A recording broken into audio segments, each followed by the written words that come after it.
ఏపీలో MLC polling ముగిసింది. కడప, కర్నూలు, నెల్లూరు 3 జిల్లాల్లో 99% పోలింగ్ నమోదైంది. ఈ నెల 20న ఫలితాలు విడుదలవుతాయి. అయితే పోలింగ్ ముగిసినా ప్రధాన పార్టీలకు క్రాస్ ఓటింగ్ భయం పట్టుకుంది. క్యాంపులు నిర్వహించి మరీ ఓటర్లకు పోలింగ్ కేంద్రాలకు తీసుకొచ్చినా ఏ ఓటు ఎవరికి పడిందో తెలియని పరిస్థితి నెలకొంది.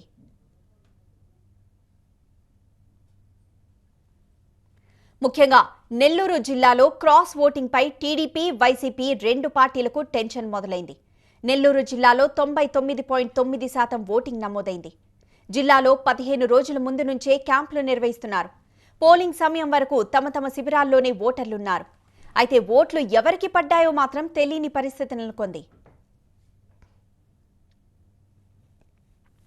నెల్లూరు జిల్లాలో టీడీపీ అభ్యర్థిగా sitting MLC Vakati Narayana Reddy, YCP నుంచి ఆనం విజయ్ కుమార్ రెడ్డి బరిలో నిలిచారు. అయితే జిల్లాలో 852 ఓట్లకు గాను కేవలం ఒక్కరు మాత్రమే ఓటు వేయలేదు. పోలింగ్ జరిగే సమయానికి టీడీపీ శిబిరంలో 500 మంది ఓటర్లు, వైసీపీ శిబిరంలో 350 మంది ఓటర్లున్నారు. అయితే శిబిరాల్లో ఉన్న ఓటర్లతో ఇరు పార్టీల నేతలు మంతనాలు జరిపి పెద్ద ఎత్తున డబ్బులందించినట్లు తెలుస్తోంది.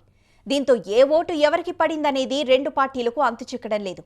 దీంతో ఇక్కడెవరు విజయం సాధిస్తారనేది ఉత్కంఠ రేపుతోంది.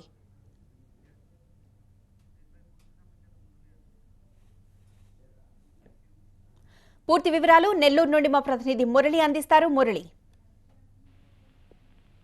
నెల్లూరు జిల్లాలో స్థానిక సంస్థల ఎన్నికలకు జరిగినటువంటి పోలింగ్ లో నిన్న జరిగినటువంటి దాదాపు కూడా 90% పోలింగ్ నమోదైతే ఇదే జరిగినటువంటి పోలింగ్ శాతం కావచ్చు. క్రాస్ ఓటింగ్ అనేది ఆ పార్టీ నేతల్లో టెన్షన్ పెంచుతోంది. ముందు ఏదైతే క్రాస్ ఓటింగ్ కనుక జరిగితే తమకు అనుకూలిస్తుందని అందరూ కూడా అనుకున్నారు. అదే క్రాస్ ఓటింగ్ ఇప్పుడు ఓటమి భయంతో ప్రతి ఒక్క 2 పార్టీలు కూడా ఆందోళన చెందుతున్నటువంటి పరిస్థితి. వైసీపీ నుంచి టీడీపీకి ముందుగా క్రాస్ ఓటింగ్ కోసం ప్రయత్నాలు చేస్తుంటే, మరోవైపు టీడీపీలో ఉన్నటువంటి శిబిరంలో ఉన్నటువంటి నేతలు ఎవరైతే ఉన్నారో ఈ సభ్యులందరినీ కూడా తమ వైపు తిప్పుకునేందుకు వైసీపీ ప్రయత్నించింది. ఆ ప్రయత్నాలకు కొంతమంది టీడీపీ నేతలే సహకరించారన్నటువంటి ప్రయత్నాలు ఫలించాయన్నటువంటి విషయాలను కూడా టీడీపీ గుర్తించింది. ఇప్పటికే దిద్దుబాటు చర్యలు కూడా చేపట్టింది. పార్టీలో కొంతమందిని సస్పెన్షన్ వేటుకు కూడా ప్రయత్నాలు జరుగుతూ ఉన్నాయి. ఇప్పటికే కొంతమంది కార్యకర్తలు కూడా నిన్న ఓబుల్ రెడ్డి అనేటువంటి కార్యకర్తను కూడా సస్పెండ్ చేశారు. అయితే ఇంకా ఎంతమంది ఇలా వైసీపీకి సహకరించారు, ఎందుకు ఈ విధంగా చేశారన్న దానిపై కూడా